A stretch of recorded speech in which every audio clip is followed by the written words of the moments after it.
everybody. Hey, you. Brian Mallow here. And it's day 3 of the great live streaming experiment. This is just an experiment, and I hope if you're tuning in, you'll interact with me, because to a great degree, what I'm trying to do. Oops, I gotta change something here. But I'm working out some bugs, and there are bugs. So let's see if this is on. Does it look like we're streaming? I can't tell.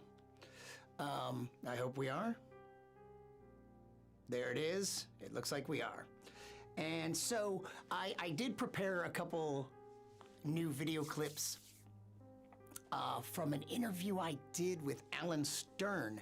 If that name sounds familiar, but you're not sure why, Alan has been a prominent person in the U.S. space program for a long time, and for the past about 15 years, he's been head of the New Horizons mission to Pluto, and then here's something I could have looked up. It was originally called Ultima Thule, but that body in the Kuiper Belt has been renamed. I see this thing. I don't want that to be sticking out like that. Why is it doing that? Why is that necessary? I can't change it though. So if you're tuning in, especially if you're on Facebook, write to me and I'll see your comments probably. Denise, are you out there? There you go. Hey, Denise, you got that first comment in, I guess. First, you're in, where are you in Colorado? Are you in Colorado Springs or Denver area? In any case, I haven't been back to Colorado in a long, long time. The last time I was in Colorado, marijuana wasn't even legal. That's how long it's been, which I guess hasn't been too long. But I've been playing with the tech. Denise is my audio and video in sync. So far, I don't think there's been a problem with the live stream. But afterwards, when you go back to watch it, that's where there have been some problems. But they were different problems yesterday than they were the day before. And I think I changed a couple settings, and we'll see. And I also wanted to remember, in fact, you could remind me at some point to look. I can see how much CPU usage is happening in this program, and I'm just curious if that could have been part of the problem, but it's only at 36%, and that should be fine. So I don't know what it is. It's very mysterious. And I think you saw, oh, people tuning in. Elizabeth. Hey, Elizabeth, long time. And Mark Kaplan, Bill, Rob Nash. How the hell are you? Comedian Rob Nash. Rob, where are you even based? Rob is an old comedian friend of mine from Austin, Texas. That's where we got our start. But Rob, are you in Los Angeles, where all the good comedians go? Or New York? Or are you in Texas again? Audio and video are in sync. We're off to a good start. So for those just joining, I prepared a couple new clips from an interview I did with Alan Stern. He was involved in 29 space missions. Scratch many. 29 is what he told me.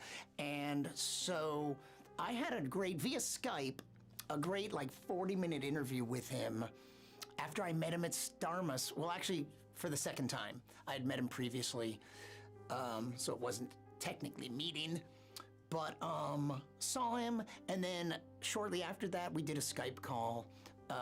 So it was months ago, but you haven't seen any of this. And I just was looking at it today, and I did some, I made it look a little better than a normal Skype call. I need to tweak his audio, and possibly my own, but his in particular. But I have a couple great clips. And this time I selected clips, start to finish. They're each about 3.5 minutes. And one, he's telling me a little bit about Pluto, about what we learned from the New Horizon mission. And then I also asked him a little bit about the space program since Apollo, because when we were talking, it was in the wake of the 50th anniversary of the Apollo 11 moon landing. Mark Kaplan says, you're live. Hey, wait, let's do this. Mark Kaplan says, your live feeds are the coronavirus proof. UT spring break was extended 2 weeks? Seriously? But that just gives people a longer time to catch something. Oh, I got bad news today. So, you know what kicked my butt and made me start these streams in earnest, if that's what this is, was I had a gig cancel. I was supposed to be in Northern California right now and tomorrow giving a science communication talk and a performance, 2 events, but it was canceled. But fortunately, what we did is we renegotiated something, and tomorrow I'm gonna do a webinar, and I'm gonna give my science communication talk via webinar on Zoom. It's not for the public, sorry, it's just a Lawrence Berkeley Lab thing. But I was concerned because in about a week and a half, on March 24th, I had another gig at the University of Iowa, in Ames, Iowa, and I just checked with them yesterday to confirm that it was good, and it was. And then I got the email today that they had to cancel. And this was an event for the public called Research Day, where it's about showing off the university's research to the public. And I guess they're not just postponing it because they asked me if I'd like to do it next year. So, 2 big gigs this month just fell through. And that hurts. So I really have to rethink my career right now, because performing in front of large groups of humans isn't gonna happen for the next month or 2, and I hope that's all it is. I hope it's not an end of humans gathering in groups. I mean, humans gathering in groups has often been problematic, but I don't really want to put an end to the whole thing. Hey, Alice Hinman and Francis, how are you? Let's see what you got here. Let's pull up a couple chats. Denise says, I have access to my laptop tonight, so I can go to the different platforms. So the platforms I'm on are my 2 Facebook pages, my Science Comedian Brian Mallow page and this personal one that most people are watching, and my Twitter and YouTube. Science Comedian on both of those. But you know, I suspect everything's fine with the live. If you'd like to confirm that, that would be awesome. The problem has been, later, it appears to be out of sync. And it just, I've been searching for answers, and I've asked some people, and I'm not finding the answer to my problem yet. But we'll see what happens. What could you catch on spring break, Bill? Bill, weren't you ever a college kid? Did you see that? I shared, too bad I can't pull it up here. Tom Lehrer, of whom I've always been a huge fan, going all the way back to high school probably. And I just heard a new song because Joe Haldeman, very famous science fiction writer, author of The Forever War and about 30 novels and many short stories, he shared this clip of a song Tom Lehrer did called I Got It From Agnes. And it's never named what he got, but it's a bunch of Agnes got it from Bob, and Bob got it from Phyllis, and it's very funny and filled with good rhymes. He's an amazing rhymer, and it's on my Facebook page from a day or 2 ago. Tom Hanks has the virus. I heard Tom Hanks' wife had the virus. And it's kind of funny, it was told to me, someone said that to me, Mark, my sister said it to me, like she was surprised. But, you know, famous people get sick too. Freddie Mercury even got AIDS. Rock Hudson too. And a lot of people get the flu, and being famous isn't gonna protect you from this virus. NBA player has it, and the season is the season is suspended? I heard that things change so fast. We live in those times. I heard that, I thought they just weren't going to let audiences in, which doesn't work for stand-up comedy.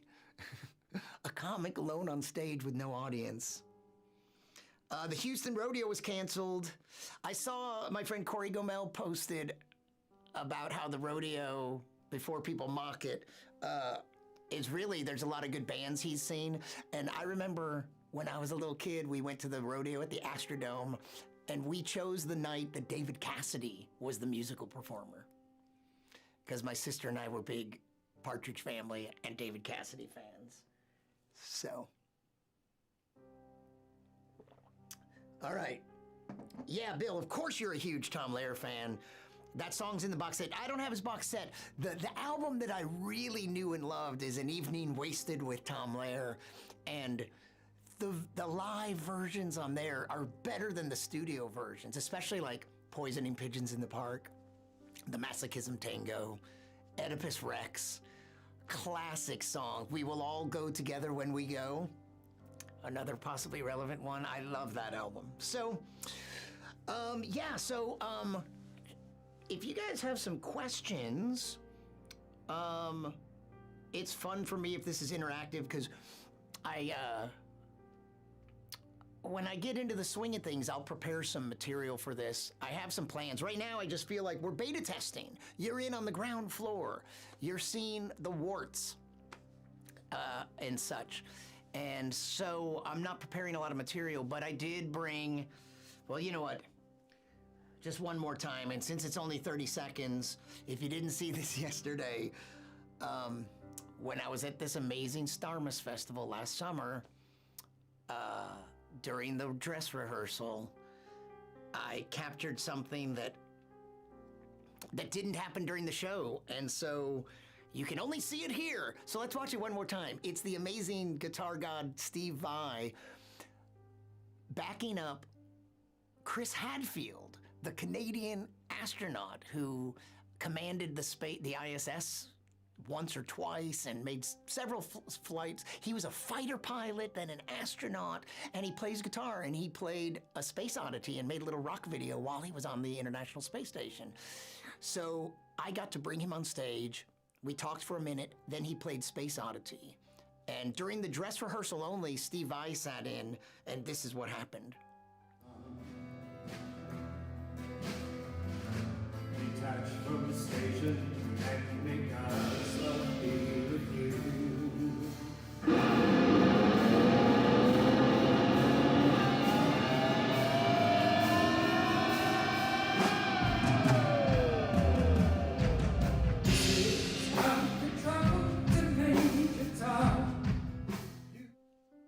Yeah, I just think that's one of the greatest things ever. It's better than the orchestra on the studio version, him doing that with his guitar, and he was super cool. Mark Kaplan says, I'm sure Bert enjoyed that. Mark is an old friend of mine, back in the old country, Houston, and he's talking about my dad. But are you saying that he enjoyed the rodeo with David Cassidy? Yeah. He already had to put up with me and my sister doing the Donnie and Marie Osmond duet, I'm a little bit country and I'm a little bit rock and roll. Ellen was a little bit country and I was a little bit rock and roll, which is probably what mirrors what Donnie and Marie were. I don't really remember, but big bands for us at the time. I'm not liking this. What was the point of getting an almost invisible earpiece if that wire keeps showing up? The reason it keeps showing up is because I don't have the other one in, and then they would be tied closer together. Hey, Denise, I love that too, and the guitar rising. Denise, did you check any of the other platforms? Got any updates for me? All I know is that it looks pretty good on here. And you know, I did work on a couple things, so I hope this turns out better. But a couple things we could do is I almost changed the background from black to white tonight. Maybe we'll do that tomorrow. And what's coming is some green screen stuff as well. So that'll be, I just want to get through a couple of these other tech problems that were unexpected. So let me take a little look, because am I able to see that it's on? Yeah, there it is. And I wonder if there's any comments. I haven't really gotten people watching on YouTube. I may try to get some of you to, if you're not subscribed to my YouTube channel, would you do that? It's youtube.com/sciencecomedian, and I think there's a thing where not only can you subscribe, but then there's a little bell that you also click, and then you might get notifications when I make videos on YouTube, because most of the problems I'm having are Facebook related, but that's also where my biggest community is. What a dilemma. So, CPU, 36.8%. Seems reasonable. So, I want to try to build up my YouTube presence, because ideally, if I could build it up, that you could actually monetize it, where on Facebook, you really can't. You've noticed that my face is lit just fine on the laptop, but on the smartphone, it looks darker. Interesting. Can you turn up the brightness on your phone? What's the brightness on my phone? Oh, it's not even up all the way. You know, that is a challenge, because I have a laptop and another monitor, and things look slightly different on every device. So it's a challenge to know what's right. And I'm gonna warn you about this. Hey, Tracy, hey, JD, and hey, Tracy. How are you? It's good to see you. Or see your name on here anyway. I see your name on there. That's me. That's us. We're in this together. I was experimenting though with some lighting. For this, I want this maybe well lit. But I'm gonna warn you that I might experiment with some moodier lighting and some slightly darker lighting, but maybe a little contrast, some bright and some dark. Especially, well, you'll see when I get to the project that I've been building towards. I just want to work out some of these tech bugs first. But yeah, JD. So, JD, you must have missed my little Steve Vai thing. Let's do it one more time, and then let's watch my first clip of my interview with Alan Stern. But JD, this is just for you. Commander Chris Hadfield playing a space oddity to an audience in Zurich. This is just the dress rehearsal, and Steve Vai, this is a real quickie. And I know I've played it a lot. I just played it like 5 minutes ago. Did you already see it? Oh. Hey, Vincent Truman, thanks for tuning in. Well, JD, you're switching to Firefox. Facebook videos buffer too much in Chrome. I've been using Chrome. I'm having this problem where the audio and video are in sync when I'm live, but then later, if I watch the Facebook video on the iPhone, it's completely out of sync. But only the Facebook version. I'm also over on YouTube. You could, if you like youtube.com/sciencecomedian, I'm live over there right now too. Hello, Rich Brown. Thanks for tuning in. But if you're there, I'm gonna do it one more time for the new people. It's just this snippet that I happened to catch of guitarist Steve Vai with Chris Hadfield. One more time for the people in the cheap seats. Detach from the station and make us love be with you.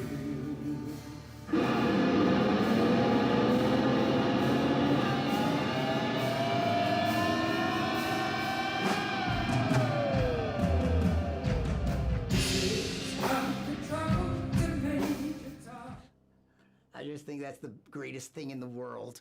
Mark Kaplan says that on YouTube it's not synced. Denise says it's completely in sync.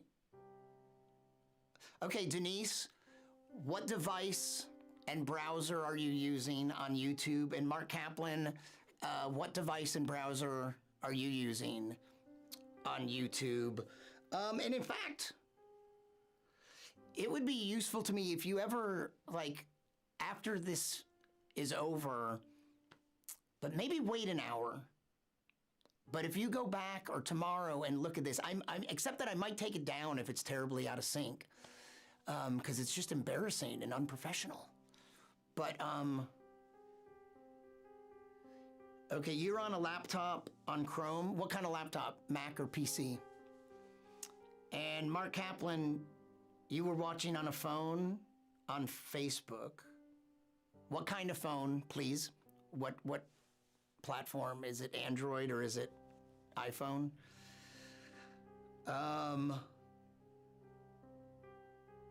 YouTube is in sync, but ahead of yeah, I'm not surprised that they might not. I'm only concerned that the audio and video are in sync. I think that it's not surprising. Even two people watching on YouTube can sometimes not be getting a live feed at the exact same time. So I'm not that concerned about that, but I'm just concerned that on any platform, are the audio and video in sync? And I was assuming everything looks good, great, thanks, Firefox, Facebook, PC, desktop. Yeah, I was assuming that, that sorry, I got distracted and it looked like I was out of sync on my monitor, which maybe I have a little delay there. But so far I believe it's been okay live, and the problem has been, you know what's really weird? Last night's show, this is a show now, getting uppity. It was about an hour, and I played several clips. And even when I went out of sync, every clip was in sync. It's just very mysterious. I don't know where the problem's coming from. Sometimes the problem on a like mixing software is that you have a microphone, an audio source, like the microphone, and a video camera, and they're coming in as separate channels and they have to be synced. That's not the case here, because one way to avoid that is my microphone is going directly into the camera, and then the camera is going into the computer, and that's like, it's one source. It doesn't have to be synced. It's definitely coming in sync. So I don't know why it would go out in sync, but let's watch a 3-minute clip. It's a little bit of an interview with Alan Stern. He headed up 29 so far space missions for NASA. And the one he's been working on for this past decade and a half is the New Horizons mission, which a couple years ago passed Pluto, and January 1st of 2019 passed this Kuiper Belt object that was called Ultima Thule. But if anyone could check this out, Face Brain, they renamed it. It's no longer called Ultima Thule. It got a new name. So if anyone would like to chime in and tell me. Hey, Russ Forbes, another old comedian friend of mine from Austin. Rob Nash was watching a little while ago. I'm sure he got bored a long time ago and it's long gone. So here's a short clip of me interviewing via Skype Alan Stern, head of the New Horizons space mission. So tell me about it. So Pluto, there's so much right there to unpack. Tell me what your hopes were for the mission. Like, what would have made it a success for you? And then what did you find? Right. Well, you know, I'm a student of the history of the exploration of our solar system. And one pattern that's very clear is that every first mission, these are the most prized missions to be a part of. First mission to Mercury, to Venus, to Mars, to Jupiter, every one of them, every time, saddled us with giant surprises that you couldn't have predicted. You know, Mars is going to have dry river valleys, right? And Venus is going to be a toxic wasteland. Nobody knew any of that, right? And Jupiter is going to have moons with oceans and volcanoes. Who ordered that? So, you know, connect the dots all the way out to Neptune. They're wrong every time. So I just said, look, I don't make predictions. We'll find something wonderful because the solar system always performs. And actually, I think the solar system saved the best for last because Pluto turned out to be wildly beyond our expectations in terms of the grandeur as a planet with soaring mountain ranges the size of the Rockies, snow caps on them, a beautiful atmosphere, twilight hazes, ice volcanoes, an ocean inside. And that's just the start of it. I could go on and on. Everywhere you look. In fact, at one point, being an acronym guy, I said, let's rename Pluto to SOFI, which stands for something for everyone. It really has turned out to How be a big is scientific. Pluto compared to the Earth? If you sat Pluto down over the Earth, it would just about blot out the United States. Okay, So it's the size of a continent. so that's Size pretty of a small to have all this phenomenal stuff that you discovered.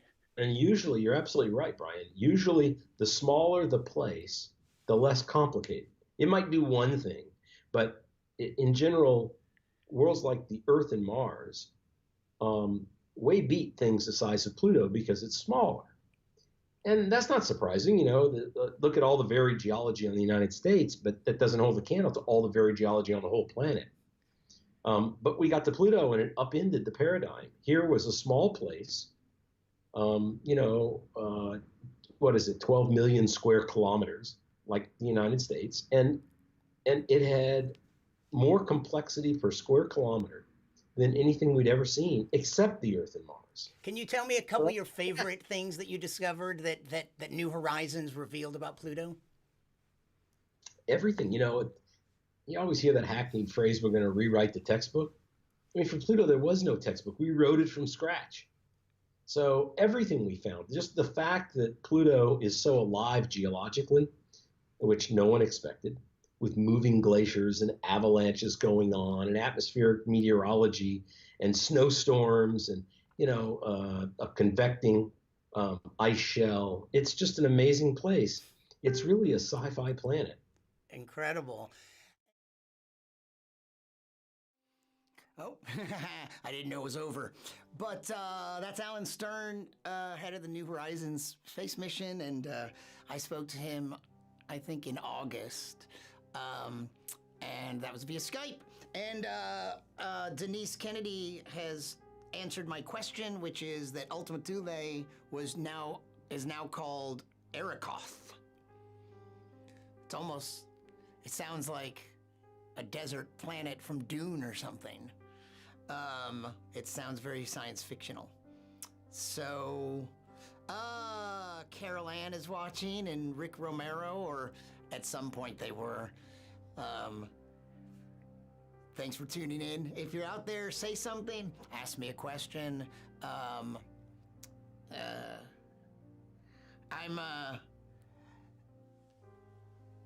in the we're all in tough positions, I guess, and this virus is having consequences. And for me, making a living by speaking to groups of humans, that part of my career is falling apart right now. I'm not booking any gigs, and gigs are canceling. I'm going negative, so.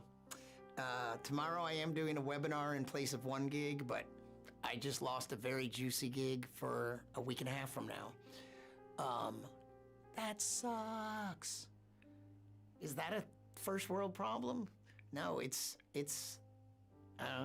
my income. And it'll be interesting. So now there's new flight restrictions on airlines, and so what's going to happen to the economy here?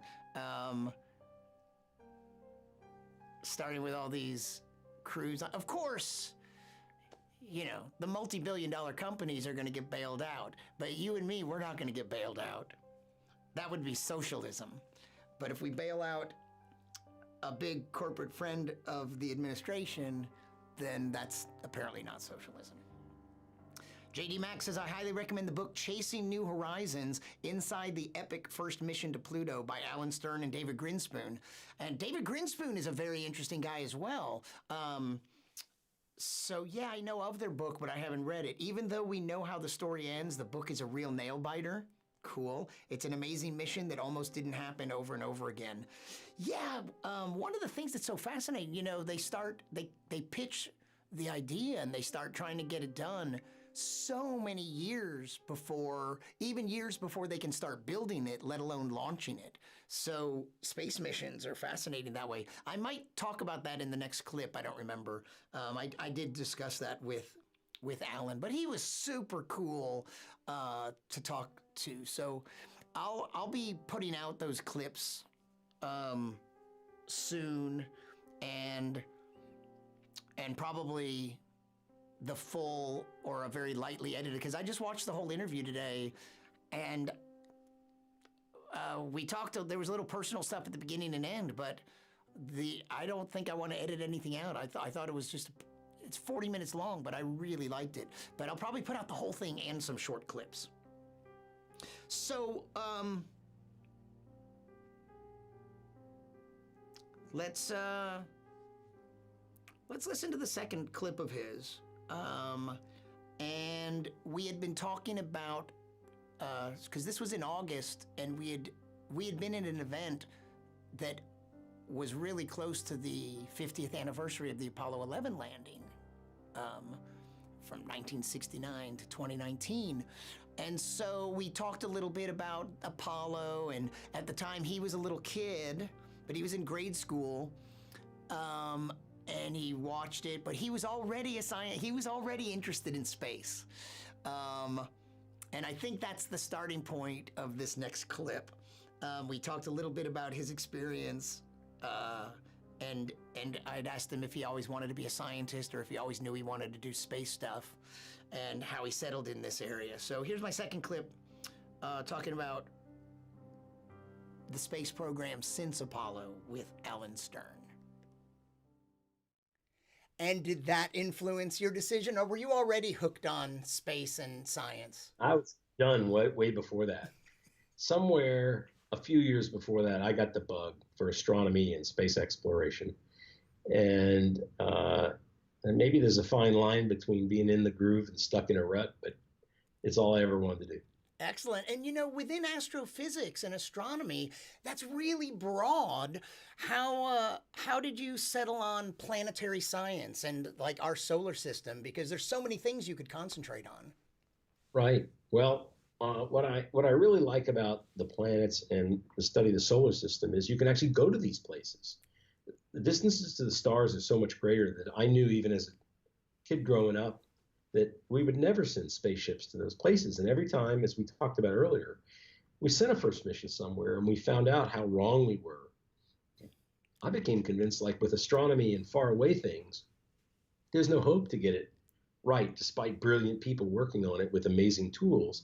We're always going to have some crude approximation, but with the planets, the rubber actually meets the road. You can send rovers, you can send landers, you can get samples, you can do orbiters, you can go to new places with cameras and spectrometers and figure it out.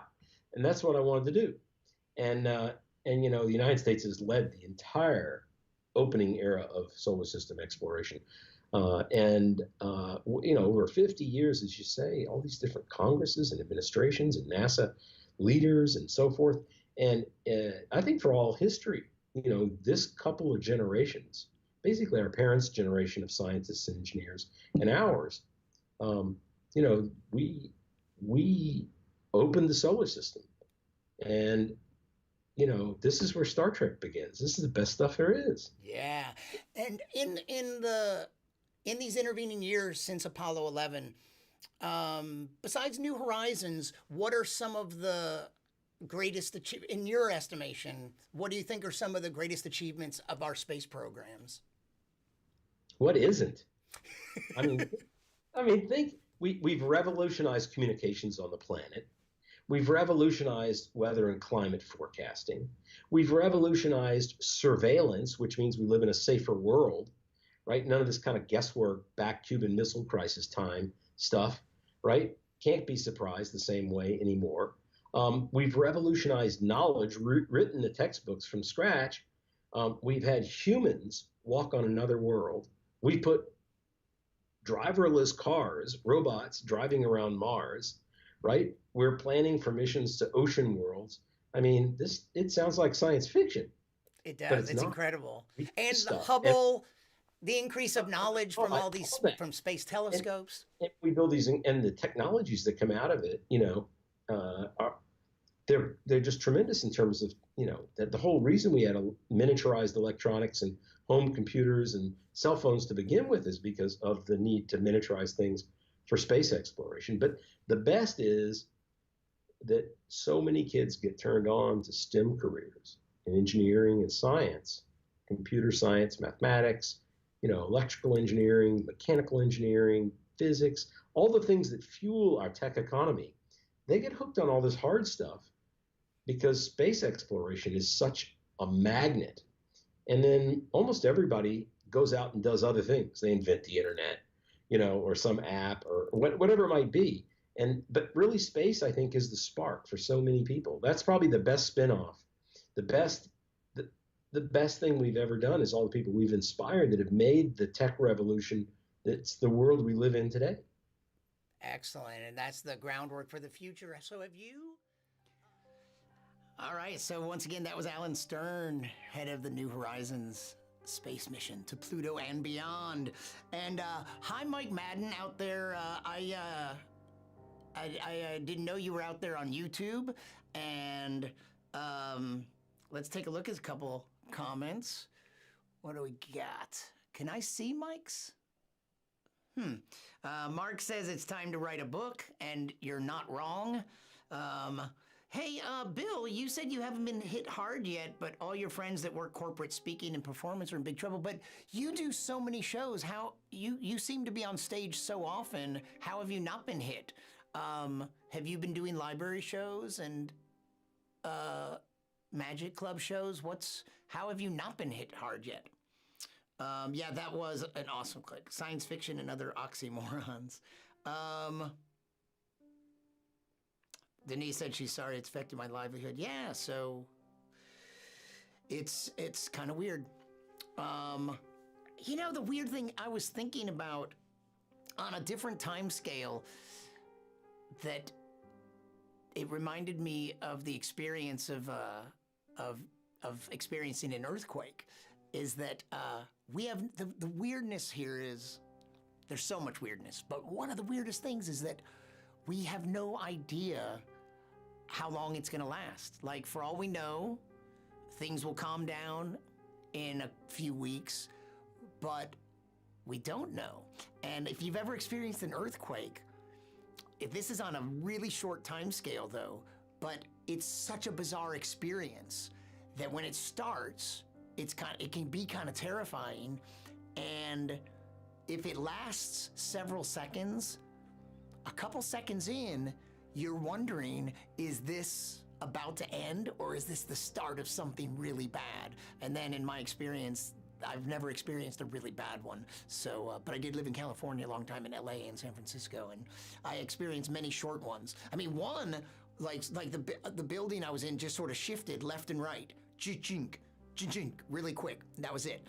But others were this slow rumbling, and you're like, oh, is it the start of something or is it peaking? And luckily in those cases, it was already peaking. So, libraries haven't canceled yet on you. Bill Pack is a magician and skeptic, as many magicians and skeptics are both. That's based in Chicago, Illinois, and Twitter Science Comedian is all in sync too on your laptop. Summer should help. Then the fall, they better build. Yeah, I wonder if they know that the warm weather is going to be bad for it, or if they're just hoping. Maybe we don't know, right? It's a new virus. Maybe they've tested it though. I actually haven't learned that much about this yet, and obviously there's been a lot of misinformation or disinformation.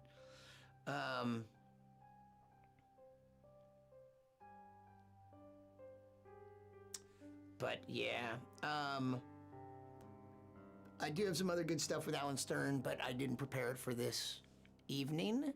CPU still looks like it's 35%. So, because I wondered if my system was being overtaxed, that could cause syncing problems, possibly. So, yeah. But you're right. I mean, I need to, if personal appearances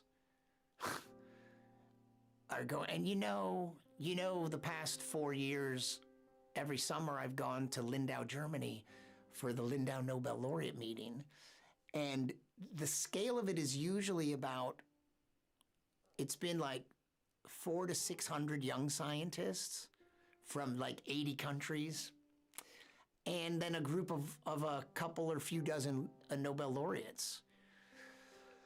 This year, the meetings go, there'll be like a physics meeting one year, then a chemistry meeting, then a medicine physiology meeting, and then it comes back around to physics again. In fact, those are the 4 that I attended: physics, chemistry, medicine physiology, and last year was physics.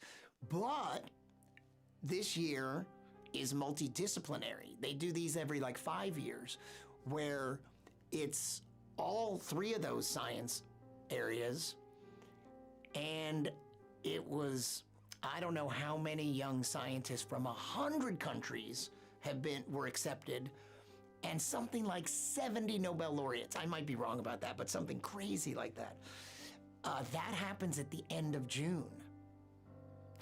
But obviously maybe they don't have to decide yet, but at a certain point they're gonna have to decide, because people have to start buying plane tickets and stuff. And I will be so crushed if that event doesn't happen. But as you can imagine, most of the Nobel laureates are older, and so more at risk, and people flying in from 100 countries could be problematic. Gotta run. See you, JD. The growth of the virus in the southern hemisphere has been slow. Okay, that's good. Hello, Bruce Holzman. Thanks for tuning in. We may have a turn down, but a big return in the fall. Yep. So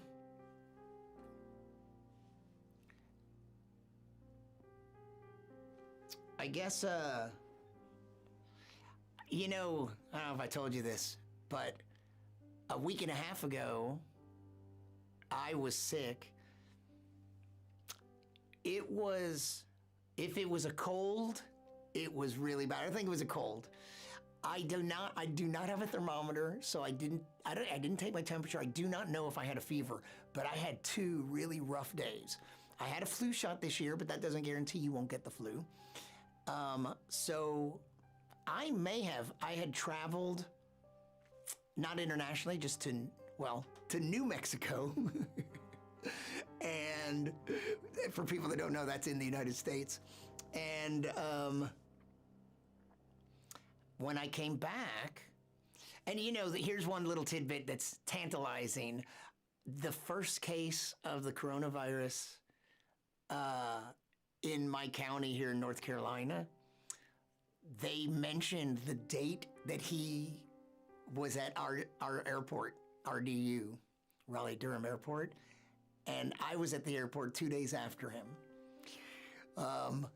So all I'm saying is, it started with shortness of breath. I had a dry, unproductive cough. I had 2 brutal nights sweating, and after which I definitely had to do laundry of my bed sheets. So for all I know, I had it. I've been better, I would say, but you know what? When I called my doctors, they just suggested I go get some over-the-counter. And a lot has changed. This was like 9-10 days ago. And they had me get some over-the-counter cough suppressants, which helped. It didn't help me feel better, but it did help suppress the cough. And then it's been about, I'll have to check again, but I think it's been about 9 days since those 2 rough days. And my voice is still a little rough. My cough is almost gone today, but it has persisted. But I've felt fine for the past week. But for all I know, I've survived it. I'll wonder if the test becomes available ever and it's affordable, I wonder if it'll show that I had it because of antibodies produced or something. Hey, Mike Krieger, how's it going? I was going to go ahead and wrap up. I appreciate you being here. But you're not talking that much anymore, so I don't mean anyone in particular, but before we go, I didn't get rid of this one other clip, and maybe we could just play a little longer piece of it. Also at the Starmus event in Zurich last summer, Steve Vai. This was my first taste of Steve Vai. I'd always heard his name, but I didn't really know his music. Hey, Mike. Thanks for saying hi. I've been rambling for about 45 minutes, so I'm losing my voice and running out of shit to say. But I've played a few clips. When I finish here, if you have any interest, I'm gonna be doing a lot of these. I think I'm gonna try to ramp this up. I've had 2 gigs cancel for this month. You have to have a doctor's note to use it. Yeah, we have a drive-through testing station out here in Denver. Really? Because my doctor said they don't have the test. They weren't that helpful in that regard. And I just wonder if it's going to be affordable. You know, some people are saying like, hey, everyone needs to we're going to need this test and people to take it. But I heard somewhere some very high prices. Somewhere in the United States, it was like $1,500 without health care, without insurance, and something like half that, $500 or $800 or something, even with insurance, the copay. So that's going to put a limit on how many people actually test for it. Interesting, even if it is available. Oh, what did I say, Vanessa? Hi, Vanessa, and hi, Ann. Thanks for tuning in. I'm getting ready to wrap up, but I'm really bad at wrapping up, so I've probably said that a couple times already. But I played a couple clips from my interview with Alan Stern, the head of the New Horizons mission, and I've played... Let's do it one more time. What do you say, for old time's sake? Dress rehearsal, Starmus Festival, last summer. Chris Hadfield, the Canadian astronaut, playing a space oddity. This is only not even 30 seconds. And Steve Vai, at the dress rehearsal only, sat in with him. And so this is exclusive video, and I just can't get enough of it. And soon you'll be sick of it, but here it is. Detach from the station and make us love be with you.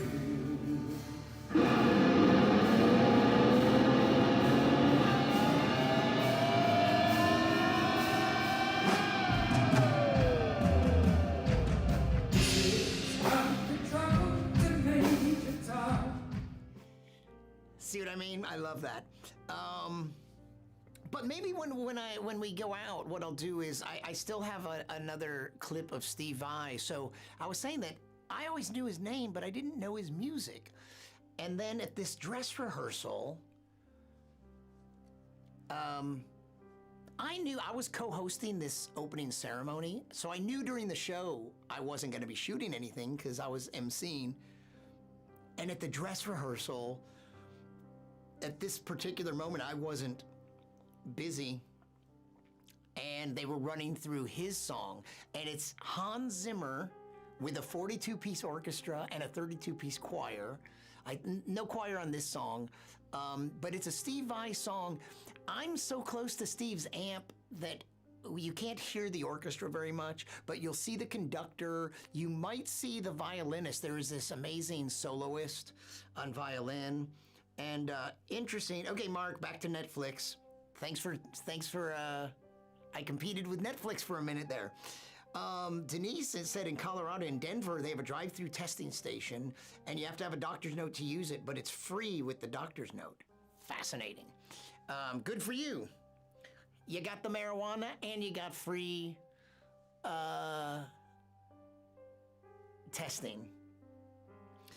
So So there's a song of Steve Vai's instrumental called "For the Love of God," and I didn't get the whole thing, but I walked up and all of a sudden, and it was so. This was me going, "Oh my God, this guy is good." So I'll play you out.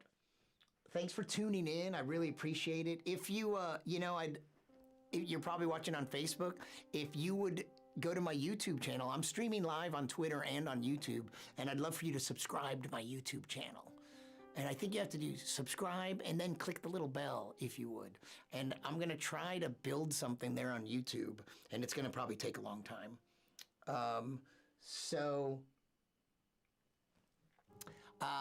Let's play out with some Steve Vai, "For the Love of God." And this is where I saw how it's like, oh, and now I like him. I've been listening to his music since I met him, and he was super nice to me. Last night I played some clips from an interview with him, and I'll prepare more of those in the future. But thanks for tuning in, and we'll listen to some Steve Vai, and then I'll shut the stream down. Good night, everybody. For the love of God, Steve Vai.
So yeah, that was Steve Vai, and like I said, that was kind of my first taste of him. Like, he was a name to me, and I was like, wow. And you know, I saw him do other stuff, and he has the ability to play really beautiful melodic stuff and crunchy, loud, noisy stuff. So thanks. What a powerhouse of musicianship. Yes, Denise. So and he's, you know, it's not obvious, but he's really good at music theory, and he got his first big break with Frank Zappa because he transcribed some Frank Zappa music and sent the transcriptions to Frank, and at like 17 years old got a job with Frank Zappa. So he's like got musical chops that every rock guitarist doesn't have. Of course, Brian May has them, but no surprise they're pals and they've played together. And you know what? I have, during the rehearsal, a little bit of Brian and Steve jamming together, just kind of noodling. It's not like hardcore. It's very casual, but it's pretty cool. They're just dicking around a little bit. You're a huge Zappa fan. You know, I don't have a very comprehensive knowledge of Zappa. My next door neighbor is a huge Zappa fan, but the one album I knew really well and loved was Shake Your Booty, and it just has so many, Bobby Brown and Flakes and just all these great songs, Baby Snakes. It was so good. So, okay, thanks for tuning in, you guys and girls. I'm gonna look forward to seeing how Hey Denise, let's see, especially either later. Like, I feel like once it ends, there's a little bit of processing, probably. And then later tonight or tomorrow, I'm going to check and see how these came out. And, I hope it's a little better, or I don't know what to do. So, thanks for tuning in.